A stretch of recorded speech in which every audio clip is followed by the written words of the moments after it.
Hello everyone, hello my dear upcoming lovely engineers. कैसे हैं आप लोग? I hope you guys are doing great. Welcome back once again to our YouTube channel. So my dear student, in this particular video we are going to discuss about full comparison between SSC JEE versus RRB JEE on the basis of vacancy per year, syllabus, post promotion, salary and job profile।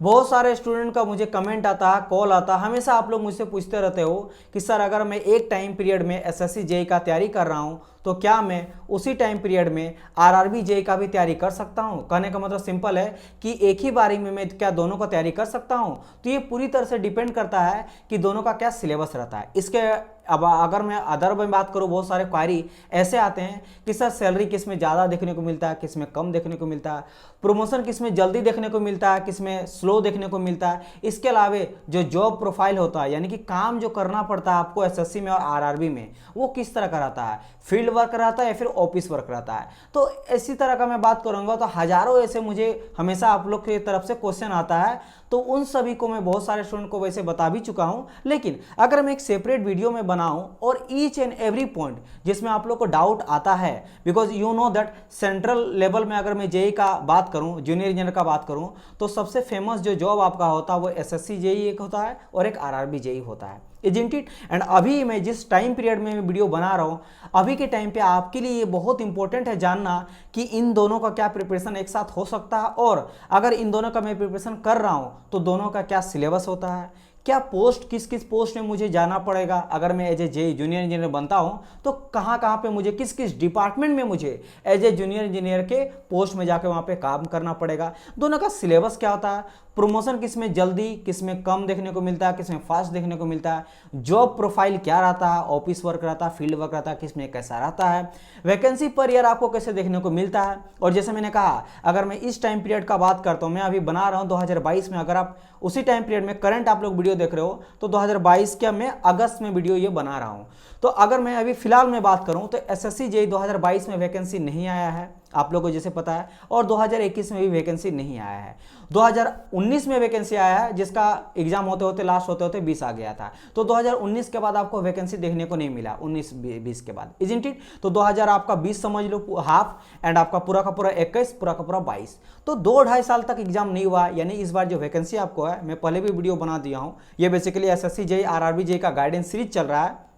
मैं कोई भी guidance series जो बनाता हूँ उसमें मैं हर वो important सारे वो टॉपिक से रिलेटेड मैं आप लोग को वीडियो बना देता हूँ, like syllabus, cutoff, previous year का पैटर्न, एग्जाम पैटर्न, सिलेबस, इन सभी चीज़ों पे बेस्ट बुक कौन सा होता है, किस तरह से आप पढ़ोगे, बेस्ट आपका तरीका पढ़ने का, कैसा आप यूटिलाइजेशन करोगे टाइम का, ये सब सभी टॉपिक में मैं छोटा छोटा वीडियो बना देता हूं ताकि आपको प्रॉपर एक गाइड मिले, एक पॉइंट पे आपको सारा कलेक्शन मिल जाए और आपका प्रिपरेशन में हेल्प हो, राइट। तो मैं उसी टाइम पीरियड में, मतलब आपका एसएससी जेई और आरआरबी जेई के गाइडेंस सीरीज का ही वन ऑफ एक पार्ट है जिसे मैं आज हम लोग फुल इसके बारे में डिस्कशन करेंगे। तो मैं ये बात कर रहा था कि अगर मैं अभी बात करूं तो 2000 आपका 22 हो गया, 22 में वैकेंसी नहीं आया अभी तक एसएससी जेई का, 2021 में भी नहीं आया और 20 में हाफ से नहीं आया, 20 भी समझ लो, 20, 21 और 22।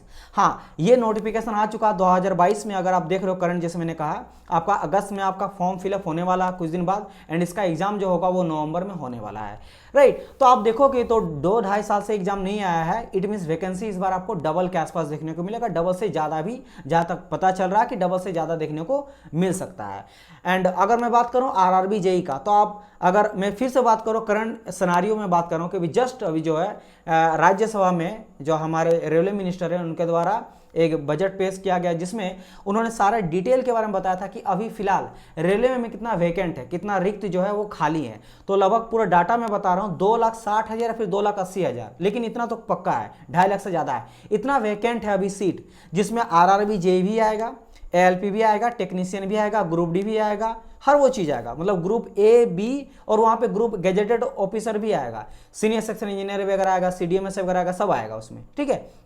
तो ग्रुप ए बी और सी डी, जिसमें रेलवे जेई वगैरह, टेक्नीशियन वगैरह, ग्रुप डी वगैरह आता है, सब मिला के 2,60,67 या फिर 88, मुझे थोड़ा सा मिस हो रहा है, मतलब 70 से लेकर 80, 2,80,000 तक वैकेंसी आपका खाली है, जिसमें से इसमें से जो अभी रिक्रूटमेंट चल रहा है, आप देखोगे अभी ग्रुप डी का एग्जाम वगैरह हो रहा है, एनटीपीसी और जेई का जो 18-19 है, वो जब तक रिक्रूटमेंट पूरी तरह से नहीं होता है तब जाके वो सीट हटेगा, उसमें वो भी इंक्लूड है। तो उसमें से अगर मैं 1.5 लाख के आसपास हटा भी देता हूँ ना, 1.5 लाख के आसपास हटा देता हूँ, क्योंकि सिर्फ आपका जो ग्रुप डी है उसमें 90,000 के आसपास है, और जेई वगैरह है, एनटीपीसी सबको लेकर 1.5 लाख हो जाता है, तो उसको मैं हटा भी देता हूँ, फिर भी 1.5 लाख के आसपास, 1,49,000 के आसपास जो है अभी वेकेंट है, जिसका रिक्रूटमेंट स्टार्ट होने वाला है, फॉर्म फिलअप स्टार्ट होने वाला है आपका 2022 के दिसंबर में स्टार्ट होगा, जिसमें मैं हमेशा से बहुत टाइम से बता रहा हूँ, बहुत लड़का जो मेरे से जुड़े हुए उन लोगों को पता है, या फिर 2023 स्टार्ट होगा, और आप देखेंगे जनवरी फरवरी में सबका जो है, चाहे आरआरबी जेई रहे,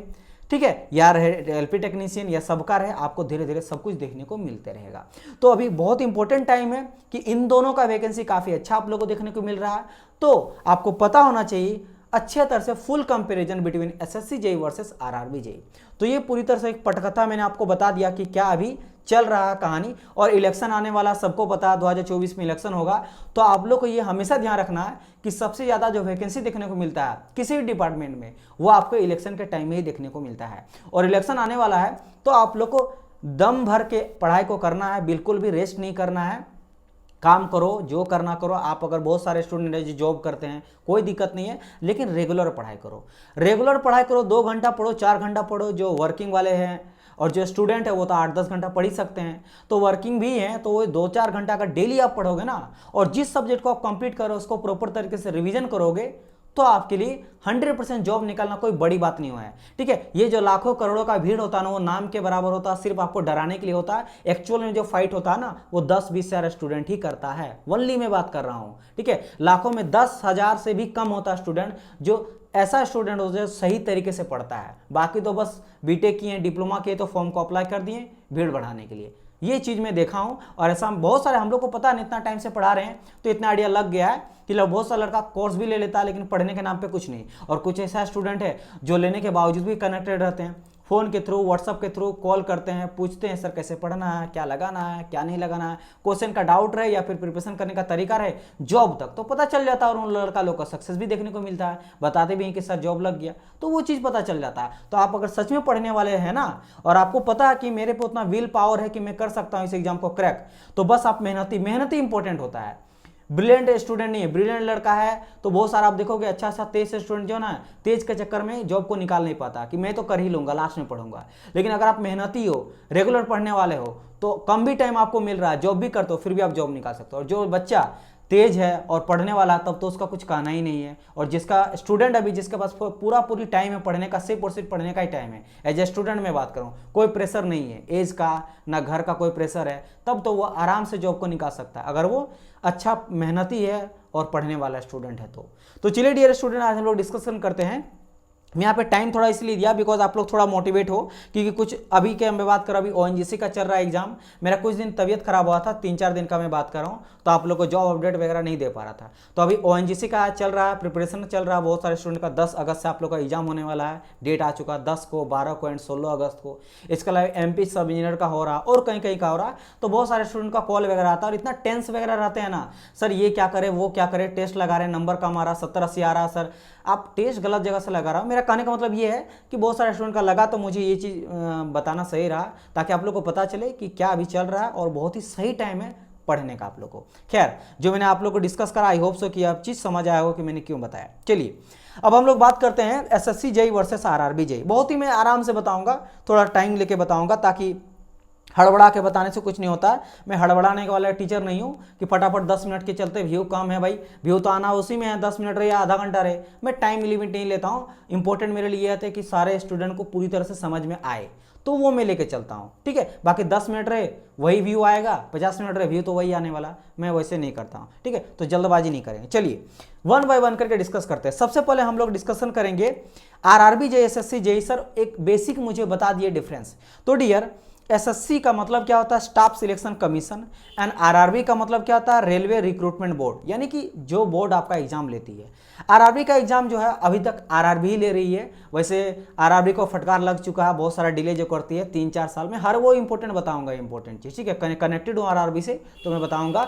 तो आरआरबी देखो क्या है ना, वो एग्जाम बहुत ही ज़्यादा आजकल देख रहे हो बहुत टाइम ले रही है। 2018-19 का अभी तक नहीं हुआ, बहुत सारे स्टूडेंट अभी भी फंसे हुए हैं। तो 4 साल 5 साल 3 मतलब 2-3 साल तो मिनिमम इन लोग का रख लो, ठीक है, 4-5 साल। तो अभी ये ट्राई कर रही है ना कि आरआरबी जेई का और सीनियर सेक्शन इंजीनियर का जो एग्जाम है ना, वो आरआरबी ना करा के किसको दे, किसी और को दे, लाइक एसएससी को दे, स्टाफ सिलेक्शन कमीशन। इसका मीटिंग भी हो चुका है और कुछ मोहर वगैरह लग भी चुका है। बहुत सारे important minister, head of department वगैरह बैठ चुके थे आरआरबी के, और वो डिसीजन ले लिया गया कि इस बारी जो है सीनियर सेक्शन इंजीनियर का जो वैकेंसी आएगा, आरआरबी की जो वैकेंसी आएगा, वो किनके द्वारा किया जाएगा, कंडक्ट मतलब सारा प्रोसेस वगैरह वो एसएससी के द्वारा किया जाएगा, स्टाफ सिलेक्शन कमीशन के द्वारा। लेकिन अभी पूरी तरह से जब तक आता नहीं है, हर चीज नहीं आता, जो हुआ वो मैंने आप लोग को बता दिया। खैर, लेकिन इससे पहले तक अभी तक जो है आरआरबी एग्जाम लेती है, आरआरबी एग्जाम लेती है और एसएससी का स्टाफ सिलेक्शन कमीशन ही लेती है। ठीक है, बोर्ड ये हो गया ना। तो एग्जाम बाय यहाँ पे से पहला बात वही कहा गया है, एग्जाम बाय एसएससी और exam by RRB. Now if you talking about the exam pattern of SSC JE and exam pattern of RRB JE, इसका सबसे पहले बात करते हैं। ये सबसे इंपॉर्टेंट चीज है, ये लड़का तैयारी करेगा तो सबसे इंपॉर्टेंट जो चीज होता की होता जानना, वो जानना होता कि सर उसका एग्जाम पैटर्न क्या होता है। अगर मैं बात करता हूँ सबसे पहले एसएससी जेई का, देखो एसएससी जेई में प्री और मेन से फेमस है। आप सीबीटी 1 सीबीटी 2 भी बोल सकते हो, ठीक है, पहला पेपर सेकंड पेपर भी बोल सकते हो, लेकिन प्री और मेंस भी बोल सकते हो। बात एक ही है, कुछ भी आप बोलो। अगर मैं प्री का बात करता हूँ, ये प्योर आपका ऑब्जेक्टिव टाइप का रहता है। ऑब्जेक्टिव, आपको एक क्वेश्चन दिया रहेगा, 4 आपका ऑप्शन रहेगा, जिसमें से एक गलत रहेगा, एक आपका करेक्ट आंसर रहेगा, 3 आपका रॉन्ग आंसर रहेगा, नेगेटिव भी पड़ता है, 1/3 आपका नेगेटिव करता है। ठीक है, तो उस तरह का आपका यहाँ पे नेगेटिव मार्किंग भी रहता है, ऑब्जेक्टिव रहता है। और अगर मैं मेंस का बात करता हूँ तो आपका सब्जेक्टिव रहता है, आपको लिखना पड़ता है। सब्जेक्टिव आपको रहता है, लिखना पड़ता है। मैं सबको बताऊंगा जब मैं बात करूंगा डिटेल वाइज आप लोग को, ठीक है, कि मेंस का पेपर कैसे देखना है, कितना क्वेश्चन आता है, कितना राइटिंग का, हैंड राइटिंग भी डिपेंड करता है या नहीं करता है, रेशियो का रहता है, न्यूमेरिकल का, थ्योरी का, सब बताऊंगा, डोंट वरी, है ना। फिलहाल अभी हम लोग बेसिक बात करते हैं, फिर मैं डीपली बताते चलूंगा। ठीक है, ये चीज हो गया आपका एग्जाम पैटर्न का। अब बात करेंगे हम लोग अगर किसका, आरआरबी जेई का एग्जाम पैटर्न का, तो ये होता सीबीटी फेमस है, CBT 1 and CBT 2। Now the point is, अगर मैं बात करूं सीबीटी 1 का, सीबीटी फर्स्ट का, अगर मैं आरआरबी जेई की बात करता हूं तो प्योर आपको यहां पे नॉन टेक देखने को मिलता है, मतलब टेक्निकल बिल्कुल भी नहीं रहता है। और अगर मैं बात करूं सीबीटी 2 का, यानी मेंस का, प्री और मेंस इसको भी लेके अगर चलोगे तो मेंस में सीबीटी 2 में आपको टेक प्लस नॉन टेक दोनों देखने को मिलता है। अच्छा, आप बोलोगे सर एसएससी में ऐसे बताया नहीं आपने, वो मैं आपको बता देता हूं। देखो मेंस जो होता है ना, ये प्योर आपका जो है टेक रहता है, या सिर्फ और सिर्फ टेक्निकल पूछा जाता है।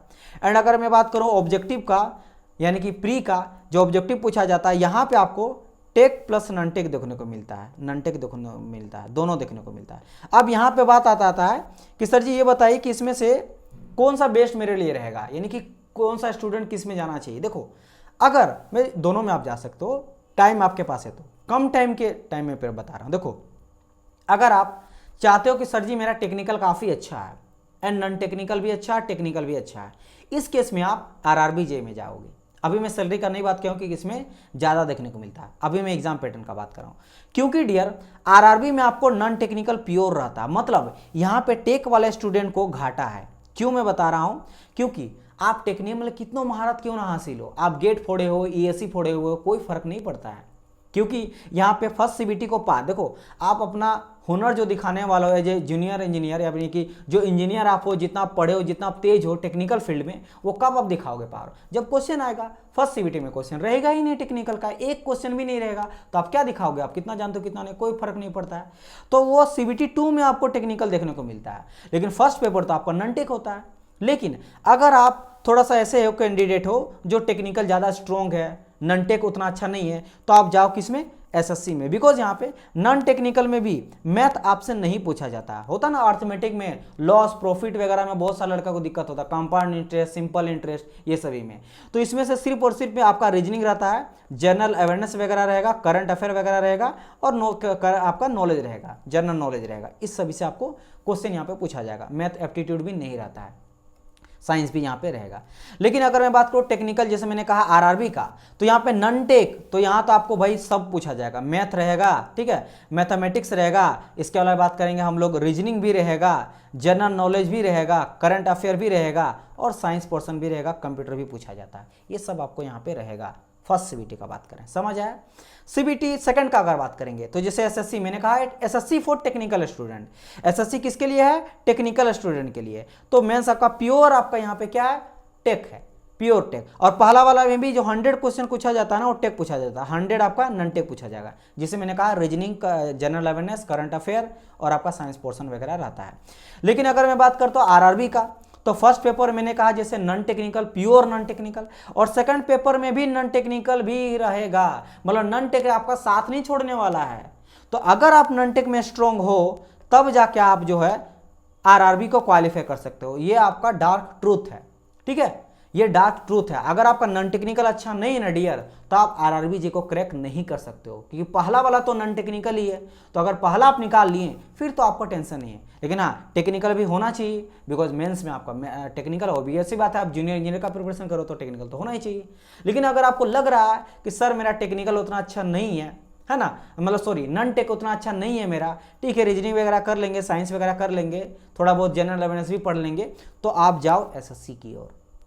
तो मैंने यहाँ के देखो कोई भी किसी में कोई कम और ज़्यादा नहीं है, सब अच्छा है। तो आप अपना प्रायोरिटी देखना, आप किस चीज़ में बेस्ट हो।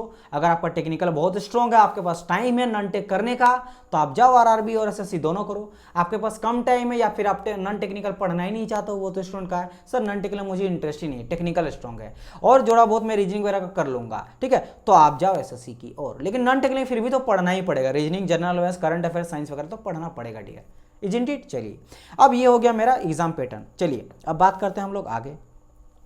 फिर क्या होता है, फिर आपका डीबी और मेडिकल होता है नेक्स्ट स्टेप में। अगर आप ये दोनों प्री मेंस क्वालिफाई कर जाते हो एसएससी का, तो आपको डॉक्यूमेंट वेरिफिकेशन होगा, डीबी होगा, देन आपका मेडिकल होगा, एंड उसके बाद आपको ज्वाइनिंग लेटर मिल जाएगा, अब जूनियर इंजीनियर बन जाओगे एसएससी में।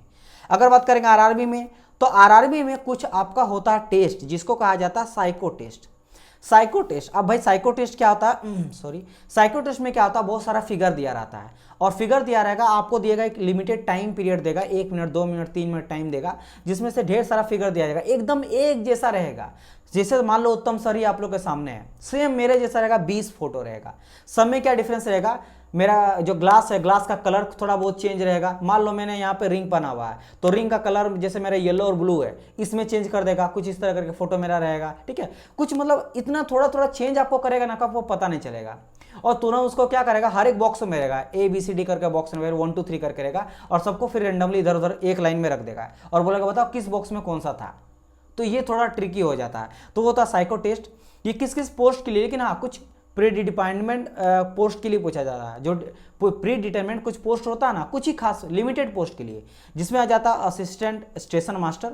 अगर आप असिस्टेंट स्टेशन मास्टर के पोस्ट के लिए अप्लाई करते हो, देन आपको साइको टेस्ट देना पड़ेगा। असिस्टेंट लोको पायलट और मोटरमैन, इन तीनों के पोस्ट में आपको साइको टेस्ट भी देना पड़ता है। इसके बाद आप जाते हो डीवी के लिए, देन आपका मेडिकल होता है, document verification and medical, then आपका ज्वाइनिंग लेटर आता है। समझ आया, ये प्रोसेस आपका होता है आपके पूरा का पूरा सिलेक्शन तक। चलिए अब बात करते हैं एक हम लोग, सर जी एज का मुझे बता दीजिए। तो एज का अगर मैं बात करता हूँ एसएससी का डियर, तो 18 से 32 होता है। ये मैं बात कर रहा हूँ क्या, जनरल कैटेगरी का। अगर आप किसी भी बिलोंग करते हो रिजर्वेशन से, चाहे आप एसटी बात करें, एससी बात करें, ओबीसी बात करें, ईडब्ल्यूएस बात करें, तो आपको वहाँ पे एज रिलैक्सेशन देखने को मिलता है। कितना देखने को मिलता है, अगर मैं बात करूँ 5 ईयर देखने को मिलता है और 3 ईयर देखने को मिलता है। 5 ईयर देखने को मिलता है एससी को, और एक सेकंड यहाँ पे 5 ईयर देखने को मिलता है एससी को, एसटी को, एंड आपका ओबीसी को देखने को मिलता है कितना, 3 ईयर देखने को मिलता है, ठीक है, ओके, ये चीज़ था। एंड अगर मैं बात करता हूँ आरआरबी का, तो इसमें 1 ईयर थोड़ा सा ज़्यादा देखने को मिलता है, 33 एज तक आपको देखने को मिलता है। अच्छा, और एक चीज़, यहाँ 18 से 23 जो मैंने कहा, ये मैक्सिमम कहा। जो आपका कुछ डिपार्टमेंट, 2 ऐसा डिपार्टमेंट है जिसमें आपको 18 से लेकर 30 तक ही बोला जाता है, 30 से ज़्यादा नहीं मिलता। ये आपका मैं आप लोग को बताऊंगा, जब मैं डिपार्टमेंट का बात करूंगा तब मैं आप लोग को इसके बारे में डिटेल बताऊंगा, ठीक है। चलिए, तो याद रखना 2 पोस्ट के लिए 18 से 30 ईयर, और बाकी सभी पोस्ट के लिए आपका 18 से 32। बहुत सारा डिपार्टमेंट होता है एसएससी में, आरआरबी में भी होता है। तो एज का पता चल गया। चलिए बात करते हैं हम लोग बेसिक क्वालिफिकेशन, सर क्या मांगता है। तो सिंपल डिप्लोमा, और अगर आप बीटेक की हो तो दोनों ही कैंडिडेट जो है वो अप्लाई कर सकते हैं एसएससी को। सिमिलरली अगर मैं बात करूँ आरआरबी का भी, तो डिप्लोमा और बीटेक दोनों ही कैंडिडेट जो है इसको अप्लाई कर सकता है, ठीक है। क्वालिफिकेशन कहा जाए तो डिप्लोमा बीटेक मांगा जाता है। सैलरी का बात करेंगे डियर, बेसिक सैलरी का अगर मैं बात करता हूँ तो आपका 4600 ग्रेड पे का दोनों है। लेकिन सैलरी का अगर बात करूं तो इन हैंड आपको जो मिलता है ना वो 50,000 से लेकर 1,10,000, 12,000, 1,20,000 भी चल जाता है। एंड आरआरबी का बात करेंगे थोड़ा सा इससे ज़्यादा है, ठीक है, 53-55,000 तक आपको मिलता है स्टार्टिंग। सो आपको जाता है वही 1,00,000 आपका 24,000, 20,000 इस टाइप का जाता है। अच्छा, एक चीज़ मैं आपको बताता हूँ, ठीक है, देखिए डियर, अलाउंसेस का अगर मैं बात करूँ ना, अलाउंसेस क्या होता है सर? अलाउंसेस जैसे होता है HRA, ठीक है, फेमस आप लोग को पता होगा HRA DA। अगर नहीं जानते तो इतना तो सुने होंगे, पापा लोग जॉब करते हैं, फिर कोई रिलेटिव जॉब करते हैं तो इतना सुने होंगे कि सर HRA DA मिलता है। HRA क्या होता है? House rent allowances. DA क्या होता है? Dearness allowances. HRA का मीन्स क्या होता है? हाउस, घर में आप रहते हो। अगर आप क्वार्टर लिए हो तो आपको HRA नहीं मिलेगा। अगर आप कहीं पर रेंट लेके फ्लैट लेकर रह रहे हो तो आपको HRA दिया जाएगा। और ये अलग अलग सिटी पे डिपेंड करता है, XYZ सिटी में। अगर आप कोई ऐसा मेट्रो सिटी में रह रहे हो तो ये आपको 15-20,000 तक भी मिलता है, 12-15,000 तक मिलता है और धीरे धीरे बढ़ते जाता है, ठीक है। तो ये आपका 31%, मतलब ये तो अलग अलग सिटी पे डिपेंड करता है। और DA का बात करेंगे तो जो भी आपका बेसिक पे रहता है ना उसका 31% आपको मिलता है, 31%। तो ये भी 10,000 के आसपास। तो अब इन दोनों को मैं सिर्फ जोड़ूंगा ना तो 20,000, तो यही आपका बढ़ गया। तो ये जो 50 है ये आपका बढ़ के कितना हो गया? 70 के आसपास। तो दोनों यहाँ भी आपको HRA मिलता है SSC में भी, और DA भी SSC में मिलता है, तो दोनों में आपको मिलता है। But in case of RRB allowances जो है ना वो आरआरबी के अलावे दुनिया, मतलब इंडिया का मैं बात करूंगा, किसी और ऐसा पोस्ट नहीं है जहां पे इतना ज्यादा अलाउंसेस आपको देखने को मिलेगा। मैं सेपरेट वीडियो में बताऊंगा आरआरबी जेई बनने का फायदा, या फिर all type of allowances in RRB JE, वो वीडियो आप जरूर देखिएगा। रेलवे में अलाउंसेस कितना तरह का मिलता है, फिर रेलवे में जूनियर इंजीनियर होने का या फिर सीनियर असिस्टेंट इंजीनियर का फायदा वीडियो करके वीडियो बनाऊंगा, ये गाइडेंस सीरीज का वो वीडियो होगा, उसमें मैं बताऊंगा कि कितना सारा का आपको फैसिलिटी मिलता है। डियरनेस अलाउंसेस मैंने बात किया है, HRA अलाउंसेस बात किया, मेडिकल अलाउंसेस हो गया, एजुकेशन अलाउंसेस हो गया, फ्री आपका टिकट पास मिलता है। इसके अलावा मैं बात करूंगा तो और एडिशनल आपको बहुत सारा ऐसा अलाउंसेस मिलता है, फेस्टिवल अलाउंसेस मिलता है, इसके अलावा कुछ बोनस मिलता है, एंड बहुत सारा ऐसा चीज़ें हैं ना जो आपको मिलता है जो आपको और कहीं नहीं मिलेगा। इसके अलावा आप अगर थोड़ा सा भी ओवर टाइम करते हो तो आप देखोगे इसका जो अमाउंट है ना सैलरी काफ़ी ज़्यादा बढ़ जाता है। तो एक चीज़ मैं क्लियर कर सकता हूँ, एक लाइन में बोल सकता हूँ कि अगर आप ज़्यादा पैसा कमाना चाहते हो तो आप आरआरबी जेई की ओर जा सकते हो, ठीक है। आरआरबी में आपको ज़्यादा पैसा देखने को मिलेगा, ठीक है। रेलवे में आपको ज़्यादा पैसा देखने को मिला, श्योर शॉट। देखो बेसिक सैलरी सेम रहता है। DA HRA तो डिपेंड करता है आपका किस जगह पे आप रह रहे हो, ठीक है। जितना ज़्यादा आप देखिए, आप जूनियर इंजीनियर बनते हो तो आपके लिविंग ऑफ स्टैंडर्ड को बनाए रखने के लिए ना रेलवे डिपार्टमेंट आपको पे करती है, वो सबको पे करती है, SSC भी पे करेगी और आपका आरआरबी ही पे करेगी। बट जो अलाउंसेस होता है, जो ओवर टाइम होता है, वो आपको आरआरबी में बहुत ज़्यादा देखने को मिलता है। 10-15-20,000 और आप बाढ़ लो कि अगर आप थोड़ा दिन 4-5 दिन ओवर टाइम करोगे तो आपको मिल जाएगा। क्योंकि देखो आरआरबी में जॉब ऐसा है कि आप उसको ऐसा नहीं कि मन किया तो छुट्टी मार ले 10 दिन का, वो आप नहीं कर सकते हो। ये थोड़ा सा रिस्पॉन्सिबल वाला जॉब है ना, समझ रहे हो बात, रेलवे का काम है ना। आप ऐसा नहीं बोलोगे मैं 2 दिन जा रहा हूँ रेलवे को बंद करो, नहीं कर सकते हो। SSC वाले कर सकते हो कि भाई मेरे जगह में कोई और काम कर सकता है, लेकिन वहाँ पे कहीं और स्टाफ आके नहीं यहाँ पे काम कर सकता, आपका डिपार्टमेंट को आपको संभालना पड़ेगा। तो थोड़ा सा रिस्की जॉब होता है, छुट्टी वगैरह चाहे तो थोड़ा सा कम मिल सकता है। बट मतलब मुझे पता है, यहाँ तक कि आप ग्रुप डी का बात करो, ग्रुप डी में आप देखेगा छुट्टी बहुत ही मुश्किल से मिलता है। किसी को अपना स्टाफ को जो छुट्टी में है ना, वो छुट्टी में मतलब क्या, जब उसका टाइम ऑफ है, जब उसको एक दिन छुट्टी मिला है, उसको बीच में आपके काम करना पड़ता तब जाके वो छुट्टी ले सकता है, ऐसा चीज़ होता है। तो आरजेई अगर बनते हो तो रिस्पॉन्सिबिलिटी आपको बढ़ता है, लेकिन जहाँ रिस्पॉन्सिबिलिटी आपका बढ़ा वहाँ आपको सैलरी भी बढ़ा, क्योंकि आपको अलाउंसेस वगैरह में ऐड कर दिया जाता है, एक्स्ट्रा बोनस मिल जाता है, बहुत सारे चीज़ में होता है, तो पैसा बहुत मिलता है। और पैसा कमाने में कोई बुरी बात नहीं है, आप मेहनत से कमा रहे हो, आप जो काम कर रहे हो, आप इतना मेहनत किए हो, आप इतना मेहनत करके जॉब को निकाले हो, तब जाकर कमा रहे हो। कोई फ्रॉड तरीका से पैसा नहीं कमा रहे हो, तो सही तरह से पैसा कमाने में कोई बुरी बात नहीं है। तो पैसा के तौर पे आप जा सकते हो आरआरबी जेई की ओर, इसमें भी अच्छा पैसा, ऐसा कोई बात नहीं है, लेकिन इससे तुलना में थोड़ा कम ही है, ठीक है। DHRA इसके भी 70 तक पहुंच जाता है, ऐसा कोई बात नहीं है। चलिए, now we are going to discuss about sir vacancy का बात करिए, पर ईयर वैकेंसी मुझे किसमें कैसा देखने को मिलता है। देखो dear, SSC why SSC is most, बात करेंगे मोस्ट, अगर मैं बात करूंगा कि कॉमन नेम है, कोई भी जो लड़का डिप्लोमा किया है फिर बीटेक किया है, तो आप देखोगे मोस्ट कॉमन नेम जेई में अगर किसी जॉब को लेकर लड़का मुंह पे रहता है हमेशा नाम, तो एसएससी जेई रहता है। क्या है रीजन? रीजन सिंपल सही है कि पर ईयर आपको यहाँ पे वैकेंसी देखने को मिलता है बहुत मुश्किल से। जैसे अभी कुछ कोविड सिचुएशन के चलते कुछ एन नंबर ऑफ फैक्टर आ गया था, दैट इज वाई डिले हुआ है, आपका 2022 में नहीं आया फिर 21 में नहीं आया। लेकिन ऐसा होता नहीं है, आप देखोगे ये कंसिस्टेंस अपना बनाए रखता है, हर साल वैकेंसी देता है, 2016, 17, 18, 19 इस तो बनाए रखता है। ठीक है, ये बनाए आपका रखता है। तो कभी कुछ ऐसा कुछ मेजर प्रॉब्लम हो गया ना, तब जाके ये रोकती है। तो पर ईयर वैकेंसी देखने को मिलता है। तो बहुत सारे स्टूडेंट का एज का गैप होता है भाई, बहुत सारे जिसका लड़का का एज जो है 29 चल रहा है, जनरल में है 29 और 30, मात्र इसके पास 1-2 साल ही है। अब आरआरबी में मान लो कितना वैकेंसी है, क्या फर्क पड़ता है अगर वो 4 साल बाद आए, 3 साल बाद आए, तो उसका तो एज गया। तो अगर या फिर बहुत सारा लड़का का तैयारी करना है, एज बहुत है लेकिन भाई उसका और भी प्रेशर है, घर का प्रेशर है, जॉब का प्रेशर है, और बहुत सारे ऐसा रिस्पॉन्सिबिलिटी है जो उसको निभाना भी है। ज़्यादा दिन तक वो घर में बैठ नहीं सकता, प्रिपरेशन करके रख नहीं सकता है, तो उतना ज़्यादा वेट नहीं कर सकता। और तैयारी बहुत अच्छा और निकाल सकता है अगर कोई भी सीट निकले तो उस केस में एसएससी जेई काफ़ी अच्छा है।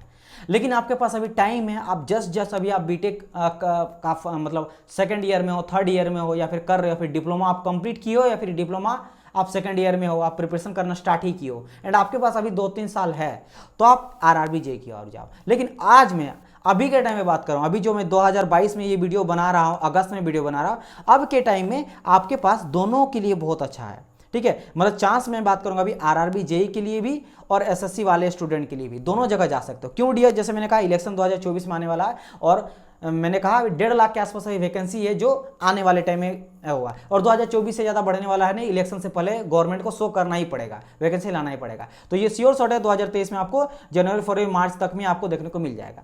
और एक बार जब ये देखने को मिल जाएगा फिर एग्जाम होगा तो आपको मतलब मोटिवेशन मिल जाएगा, चलो अब एग्जाम देना है, इजंट इट। और 2-3 महीना के अंदर आपको एग्जाम पहला तो ले ही लेगी। मैंने कहा ना इलेक्शन से पहले आपको पूरा का पूरा 1-2 सीबीटी तो एग्जाम ले ही लेगी। बाकी अलग बात है डॉक्यूमेंट वेरिफिकेशन रोक ले या कुछ कर ले, साइको वगैरह में रोक ले, तो आरआरबी के लिए भी ये चांस, और एसएससी का तो आ ही चुका है। ठीक है, आपका अगस्त में आने वाला है कुछ दिन में, मतलब आपका कैलेंडर रिलीज कर चुका है एसएससी के द्वारा, वो कर चुका कि कब आपका नोटिफिकेशन आएगा एंड कब आपका एग्जाम होने वाला फर्स्ट सीबीटी का, इजंट इट। तो दोनों के लिए काफ़ी अच्छा अभी चांस है। और ये बात करूँ 5 साल में सबसे बेस्ट जो टाइम आपका चल रहा है ना, वो अभी चल रहा है कोई भी गवर्नमेंट एजेई को लेकर। ठीक है, और खासकर इलेक्शन का टाइम है, तो 5 साल में सबसे क्रूशल टाइम जो है ना वो अभी का टाइम चल रहा है। ये फिर से जो आएगा ना, याद रखिएगा, अगला फिर से जब इलेक्शन आएगा वो सबसे बेटर टाइम होता है ना, वो टाइम होता है। तो ये चांस को गलती से भी आप लोग मिस मत करना। अगर आपको गवर्नमेंट जॉब लेना है तो इससे बड़ा चांस आपको फिर से जो है अगले 3-4 साल में बिल्कुल देखने को नहीं मिलेगा। ठीक है, तो अभी के टाइम पे दोनों के लिए काफ़ी अच्छा चांस है। चलिए, इतना चीज़ बेसिक इन्फॉर्मेशन होप सो कि आप लोग को समझ में आ गया होगा। Now we are going to discuss about organisation, किस किस ऑर्गेनाइजेशन में जाएंगे अगर मैं एसएससी में काम जॉब लेना चाहता हूं या फिर आरआरबी में, और सर पोस्ट क्या था। देखो डियर, सबसे पहले तो आप लोग को ये बता देते हो कि एसएससी ग्रुप बी का पोस्ट होता है एंड आरआरबी ग्रुप सी का। यस, आप बिल्कुल सही सुने, ये आपका नॉन गेजेटेड पोस्ट है। ठीक है, non gazetted. Gazetted post RRB में ए और बी आता है, तो उस केसेस में आ जाओगे ना तो एसएससी एक गेजेटेड पोस्ट है, मतलब ज़्यादा पावरफुल है, ज़्यादा पावर आपको दिया जाता है, ज़्यादा ओहदा है। और अगर मैं आरआरबी का बात करूं तो इसमें भी पावर है, ऐसा कोई बात नहीं है, बट ये गेजेटेड पोस्ट नहीं है, ये आपका नॉन गेजेटेड पोस्ट है। बात समझ में आया कि नहीं? पहली बात। दूसरी बात, लेकिन याद रखना सैलरी आपको यहाँ ज़्यादा देखने को मिलेगा, ये मैं आपको पहले डिस्कस कर दिया हूँ, क्योंकि उस तरह का जॉब यहाँ पे है ना, आरआरबी का जॉब ज़्यादा रिस्पॉन्सिबिलिटी वाला है। भले पावर आपको उतना ज़्यादा नहीं मिलता है सीनियर सेक्शन इंजीनियर, लेकिन आपका इसमें रिस्पॉन्सिबिलिटी है, ओवर टाइम वगैरह देखने को मिलता है, तो आपको ज़्यादा सैलरी भी बोनस के रूप में। बेसिक सैलरी तो दोनों का सेम है, लेकिन अलाउंसेस वगैरह को ऐड करके, अलाउंसेस वगैरह ओवर टाइम मिला के आपको ज़्यादा सैलरी देखने को मिलता है आरआरबी में। ठीक है, ये समझ आ गया। चलिए, अब देखो, जैसे मैंने आपको कहा था ना 2 आपका पोस्ट होता है जहाँ पे 30 साल तक देखने को मिलता है, वो आपका एक है CWC यानी सेंट्रल वाटर कमीशन, और आपका CPW। तो इन दोनों में पहला और दूसरा मैं यहाँ पे स्टार्ट कर देता हूँ, 30 एज और 30 फॉर जनरल कैटेगरी। बाकी आप रिजर्वेशन में से हो तो एज रिलैक्सेशन देखने को मिलेगा, उसमें कोई दो राय नहीं है। लेकिन इसमें 30 तक कहा गया, 18 से 30 तक, और आप रिजर्वेशन के अकॉर्डिंग देख लेना। बाकी सब में चाहे MES का बात करें, मिलिट्री इंजीनियरिंग सर्विसेज का, या फिर फराक्का बैरेज का, या फिर BRO का यानी बॉर्डर ऑर्गेनाइजेशन का, या फिर central water power research station, या फिर director of quality insurance naval का, या फिर आपका NTRO यानी कि नेशनल टेक्निकल रिसर्च ऑर्गेनाइजेशन, इन सभी में आपको कहाँ 18 से लेकर आपको 32 साल तक देखने को मिलता है एज क्राइटेरिया, ठीक है, फॉर जनरल कैटेगरी यूआर के लिए। और यहाँ पे आपका सारा का सारा ये ऑर्गेनाइजेशन है। यहाँ पे मैं अगर बात करूँगा तो बीआरओ ही ऐसा एक थोड़ा सा है बॉर्डर रोड ऑर्गेनाइजेशन, कभी कभी ऐसा जगह पे आपको पोस्ट दे देगा ना जो थोड़ा सा लोकल एरिया होता है, बात है ना, border area, border road organisation नाम से पकड़ना। तो बॉर्डर में आपको पड़ जाता तो क्या हो जाता, थोड़ा सा आप दुनिया से कट जाते हो, लाइक कनेक्टिविटी का दिक्कत होगा, फोन वगैरह करने में, लाइफ को आप इंजॉय ज़्यादा नहीं कर पाओगे, ठीक है, मेरा बात समझ लो ना। बट यही एक है, अदरवाइज मुझे नहीं लग रहा कि बाकी ऐसा कोई है जो आपको ऐसा डिफिकल्ट वाला जॉब है। उसमें से मैं बात करूँ किसी एरिया का मैं बात कर रहा हूँ, है ना, बहुत कम लेकिन देखा गया है ऐसा होता है ना। अगर मैं आरआरबी का बात करूँ ऑर्गेनाइजेशन, तो आरआरबी में जूनियर इंजीनियर के ऑर्गेनाइजेशन है। जूनियर इंजीनियर में आईटी सेक्टर में आप जा सकते हो, आप डिपोर्ट मटेरियल सुपरिटेंडेंट यानी कि डीएमएस में जा सकते हो, या फिर CMA chemical and metallurgical assistant, इन सभी में अलग अलग डिपार्टमेंट में एज ए जूनियर इंजीनियर आप जा सकते हो, ठीक है। चलिए, अच्छा थोड़ा सा सर ये बता दिए ऑफिस वर्क और आपका फील्ड वर्क के बारे में। तो सर जी ये जो एसएससी है नहीं, आपका प्योर आपका ऑफिस वर्क होता है, और ये आपका फील्ड, मतलब देखो फील्ड मतलब ये नहीं कि आपको सुबह दे दिया गाड़ी भाई दौड़ते रहो, ऐसा कुछ नहीं है, ठीक है, बाइक या कार दे दिया, ऐसा कुछ नहीं है डियर। मेरा सिंपल करने का मतलब क्या है कि इसमें आप एक ऑफिस में रह के पूरा का पूरा अपना काम को कर सकते हो, कहीं बाहर जाने का जरूरत नहीं है। लेकिन in case of RRB JEE, अगर आप जूनियर इंजीनियर बनते हो रेलवे में, तो आपको ऑफिस से बाहर भी निकलना पड़ सकता है इन्फेक्शन के लिए और बहुत सारे कुछ काम के लिए, ठीक है, तब आपको यहाँ निकलना पड़ेगा, ठीक है। चलिए ये तो चीज़ समझ गए होंगे। चलिए बाकी, अच्छा ऑफिस वर्क देखो, बाकी अगर मैं बात करूं इंडिया में जिस जगह पे आप जाओगे वो अलग बात है, जहां पे आपको दिया जाएगा वहां तो जाना पड़ेगा, वहां ऑफिस वर्क और वहां फील्ड वर्क, ठीक है। तो ये तो डिपेंड करता है लोगों पे, किसी को भाई किसी को ऑफिस वर्क पसंद है, किसी को थोड़ा बहुत घूमना भी फिरना भी पसंद है, क्या दिक्कत है उसमें, कोई इशू नहीं है। बात करते हैं आगे प्रमोशन का। प्रमोशन सर किस में ज़्यादा जल्दी देखने को मिलता है? देखो डियर, प्रमोशन के केस में आपका फिर से आ जाता है आरआरबी जेई में जो है प्रमोशन आपको जल्दी देखने को मिलता है। 4 से 5 साल में आप जो है प्रमोशन आपको देखने को मिल जाएगा, और आप आरआरबी जेई से यानी कि जूनियर इंजीनियर से जेई से आप सीनियर सेक्शन इंजीनियर बन जाते हो। देन उसके बाद आप असिस्टेंट डिविजनल इंजीनियर बनते हो, देन आप बनते हो डिविजनल इंजीनियर, एंड देन आप बनते हो सीनियर डिविजनल इंजीनियर। तो इस तरह प्रमोशन 3-4 साल में देखने को आपको मिल जाता है, ठीक है। बाकी डिपार्टमेंटल भी एग्जाम होता है, वहाँ भी आप प्रमोशन अपना करा सकते हो अगर आपका हायर एजुकेशन क्वालिफिकेशन है तो। जैसे एज ए आप, अगर मैं बात करूँ जेई का, तो जेई किस कौन स्टूडेंट जाता है? डिप्लोमा वाला स्टूडेंट जाता है। लेकिन आपने अगर बीटेक कर रखा है, एमटेक कर रखा है, तो जब आपका डिपार्टमेंटल जॉब होता है तो आपको एक्स्ट्रा वहाँ पे एजुकेशन भी पढ़ाया भी जाता है रेलवे में, अगर आप उस तरह का कोई किए हो तो एग्जाम को लेकर, एग्जाम देने के लिए, डिपार्टमेंट एग्जाम के लिए, है ना, एक्स्ट्रा टाइम भी आपको दिया जाएगा और आप डायरेक्ट डिपार्टमेंट के थ्रू जल्दी प्रमोशन पा सकते हो, ठीक है। ये भी रेशियो, ये तो दोनों डिपार्टमेंटल एग्जाम एसएससी में भी होता है, आरआरबी में भी होता है, ठीक है।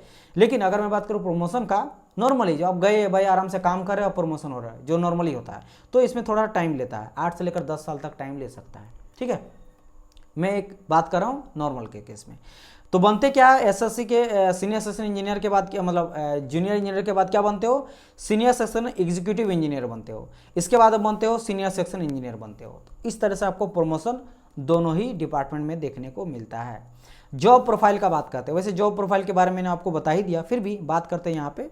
अगर मैं एसएससी का बात करता हूँ तो देखो एसएससी में 2 जगह पे आपको काम मिल सकता है। एक होता है वर्कशॉप में दे देगा, या फिर एक सेकंड यहाँ पे थोड़ा सा ना हिल गया डियर, तो मैं आप ही के सामने थोड़ा सा इसको, वही मैंने कहा वर्कशॉप तो आरआरबी में आएगा, ठीक है। थोड़ा मैं इधर कर देता हूँ, ठीक है, कोई इशू नहीं है। चलिए देखिए मैं क्या कह रहा था, अगर मैं एसएससी का बात करता हूँ तो एसएससी जैसे मैंने कहा कि आपका क्या होता है, ऑफिस वर्क होता है। क्या होता है आपका? ऑफिस वर्क होता है सर, ठीक है।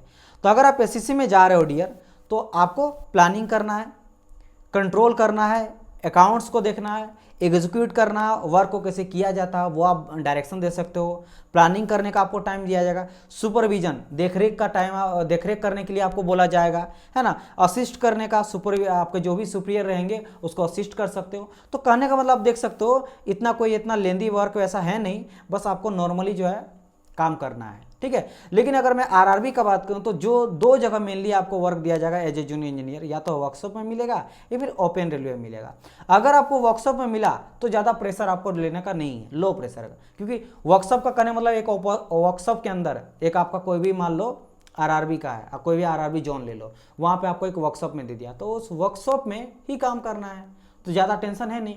लेकिन आपको अगर ओपन रेलवे में दे दिया तो थोड़ा सा हाई प्रेशर बन जाता है। ओपन रेलवे है, फील्ड वर्क वगैरह है, तो उसमें थोड़ा टेंशन भी है, क्योंकि वर्कशॉप के अंदर सब कुछ आपको पता कि क्या है क्या नहीं है। ओपन रेलवे में बहुत सारा डिफिकल्टीज होता है, क्या हो जाएगा रात भर में पता नहीं, ठीक है, समझ रहे हो ना आज के टाइम पे। तो थोड़ा सा इसमें हाई प्रेशर आ जाता है, थोड़ा ज़्यादा आपको ध्यान रखने का जरूरत है। तो इस तरह से आप लोग को यहाँ पे देखने को मिलता है। चलिए नाउ सबसे इंपॉर्टेंट चीज़ है सैलरी।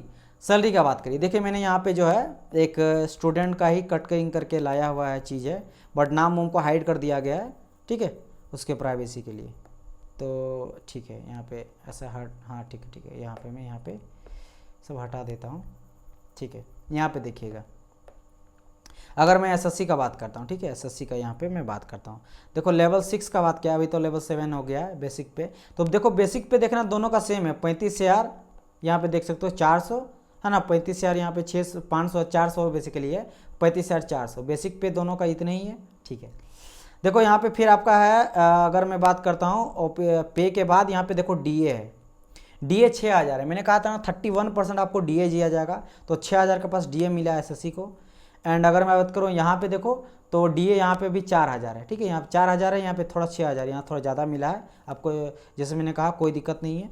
अब बात करते हैं यहाँ पे कुछ और अलाउंसेस है, 2,000 दिया जाएगा, फिर यहाँ पे कुछ 3500 कुछ इस तरह करके। तो इन सभी चीज़ों को ले दे के यहाँ पे आप देख सकते हो कि 50,000 के आसपास सैलरी यहाँ पे बनता है, ठीक है, 50,000 के आसपास बनता है। कुछ यहाँ पे जो है कटता भी है, और इस सबको हटा के मैं बात कर रहा हूँ, लास्ट आपका 43,000 यहाँ पे बना, 43,700 रुपीज़, मतलब लेवल बात करेंगे कि 44,000 आपका यहाँ पे बना है, 44,000 जो आपको हाँ इन हैंड सैलरी मिलेगा। आरआरबीजे का बात करते हैं तो आप देख सकते हो यहाँ पे, देखो यहाँ पे हाउस रेट अलाउंसेस का बात किया तो 10,000 मिला है। इसके बाद यहाँ पे कुछ टीए भी मिलता है, 3,000 मिला है। और देखो यहाँ पे डीएनएस अलाउंसेस जो होता है ना, डीएनएस अलाउंसेस ये 4,000 दिया गया, तो इन सबको जोड़ जाड़ के देखो 53,000 हो जाता है। एंड इसमें से कुछ डिडक्शन वगैरह होता है, ईपीएफ वगैरह कटता है, एनपीएस वगैरह कटता है, ये कटता आपके जो रिटायरमेंट के टाइम में मिलेगा ना, वो सभी चीज़ के लिए काटा जाता है। इसमें गवर्नमेंट कुछ और ऐड करके और आपको बाद में पे करती है, ठीक है। पेंशन वगैरह मिलता है, रिटायरमेंट के टाइम पैसा मिलता है, इस सभी को कट करके 46,000। तो आप दोनों में कंपेरिजन करके देख सकते हो, 46,868, मैंने बोल सकते हैं 47,000। तो यहाँ पे क्लियर नज़र आ रहा है कि आरआरबीजे में ज़्यादा देखने को मिलता है। एंड यहाँ पे जो है बेसिक हम लोग अलाउंसेस का बात दोनों में नहीं किए हैं, यहाँ पे बहुत सारा अलाउंसेस भी आपको देखने को मिलता है, तो उन दोनों का हम लोग बात नहीं किए, बस डीए और एचआरए लेके चले हैं। तो कुछ अलाउंसेस यहाँ और एक्स्ट्रा देखने मिलेगा, खासकर आरआरबी में तो बहुत देखने को मिलता है। तो उस सबको अलाउंसेस को जोड़ देंगे ना डीआर, तो इसमें आप और 20 जोड़ लो, अलाउंसेस को जोड़ दोगे तो। एंड जो ओवर टाइम पीरियड में आप करोगे तो उसको आप और जोड़ लो, तो आप समझ लो कि कितना जाएगा, ठीक है, 70 के आसपास पहुंच ही जाता है, कोई उसमें दो राय नहीं है।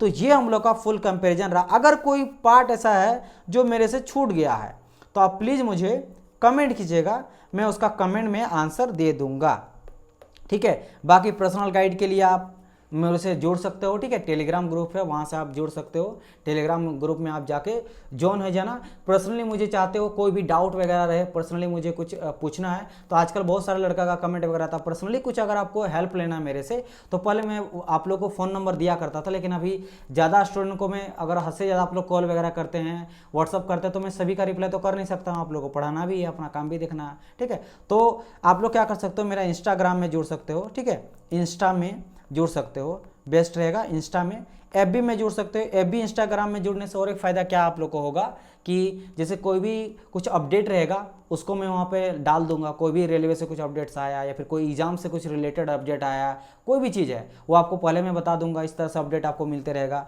क्लासेस का अपडेट आपको मिलते रहेगा। कुछ क्विज वगैरह में चलाता हूँ, ठीक है, क्विज वगैरह में चलाता हूँ। कोई मान लो कोई 1 मिनट टाइप से कुछ थ्योरी हो गया, कुछ एमसीक्यू सॉल्यूशन वाला टाइप कुछ आपका हो गया कोई, तो वो सभी भी आपको देखने को मिल जाएगा। तो इन सभी चीज़ों का लिंक आपको डिस्क्रिप्शन बॉक्स में मिल जाएगा।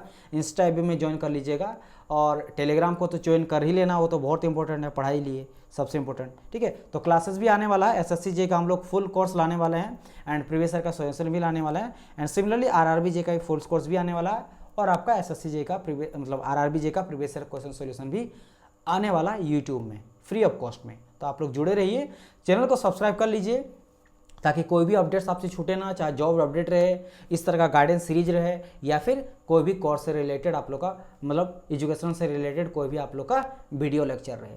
तो चलिए डियर स्टूडेंट, मिलते हैं हम लोग नेक्स्ट पार्ट में, तब तक के लिए goodbye and God bless you all.